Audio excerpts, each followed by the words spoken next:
Friends, Vijay అలాగే సంగీతలకు సంబంధించిన విడాకుల వ్యవహారం అనేది చాలా అంటే చాలా సస్పెన్స్ థ్రిల్లర్గా మారిపోయింది.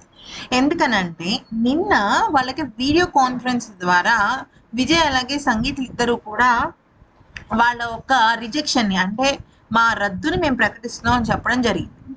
అయితే ఒఫీషియల్గా ఈవిడ అంటే సంగీత గారు నేను నా విడాకుల పిటిషన్ రద్దు చేసుకుంటున్నానని ఆవిడ చెప్పారు. కాకపోతే ఇక్కడ మ్యాటర్ ఏంటంటే విజయ్ కూడా పేపర్లను చింపేశాడు, థ్యాంక్ యూ, ఇంకా నేను ఇక్కడికి రావాల్సిన అవసరం లేదని చెప్పాడు. దాంతో అటు విజయ్ ఇటు సంగీతకి సంబంధించిన ఫ్యాన్స్ చాలా హ్యాపీ ఫీల్ అయ్యారు.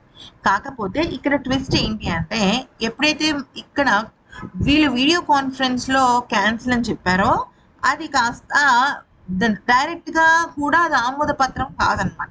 ఇది ఎలా అవుతుంది అంటే ఇక్కడ మ్యాటర్ ఏంటంటే విజయ్ అలాగే సంగీతలకు సంబంధించిన లాయర్స్ ఉంటారు కదా, వాళ్ళ దగ్గరికి ప్రత్యక్షంగా వెళ్ళిన తర్వాత వాళ్ళు అంటే మాకు వద్దు, మాకు ఈ విడాకులు వద్దు అని రద్దు చేసుకున్నట్టుగా వాళ్ళు ప్రకటించాలన్నమాట. అంటే లాయర్ దగ్గర ఉండాల్సిన ఫార్మాలిటీస్ ఉండాలి. అయితే ఎప్పుడైతే సంగీత గారు ఇక్కడికి అంటే లండన్కి వెళ్ళిపోయారు మధ్యలో ఆవిడ, ఇక హైదరాబాద్కి దిగారో ఆవిడ కనీసం ఇంటికి కూడా వెళ్ళకుండా నేరుగా విజయ్ లాయర్ దగ్గరికి వెళ్ళి అక్కడ ఆవిడ రద్దు చేసుకుంటున్నట్టు చెప్పారు. అక్కడ ఆవిడ చాలా ఎమోషనల్ అయిపోయారు.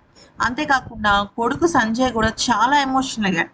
ఎందుకనంటే వాళ్ళు ఇన్నాళ్ళు కూడా విజయ్ గారిని ఎంతో కొంత అపార్థం చేసుకున్నారు, కరెక్టే, వాళ్ళ లైఫ్లో మూడవ మనిషి వచ్చారు. కానీ ఇక్కడ ఎప్పుడైనా మన విషయంలో వేరే వాళ్ళు వచ్చారు అంటే అవతల పార్ట్నర్ అర్థం చేసుకునే దాన్ని బట్టి ఉంటుంది. కాబట్టి దానికి తగ్గట్టుగానే ఆవిడ ప్రవర్తించడం జరిగింది. మొత్తానికైతే మాత్రం ఇక్కడ సంగీత గారు తీసుకున్న ఈ నిర్ణయం నిజంగా ఇప్పుడు యూత్కి అయితే మాత్రం సూపర్ డూపర్ విషయం అని చెప్పాలి.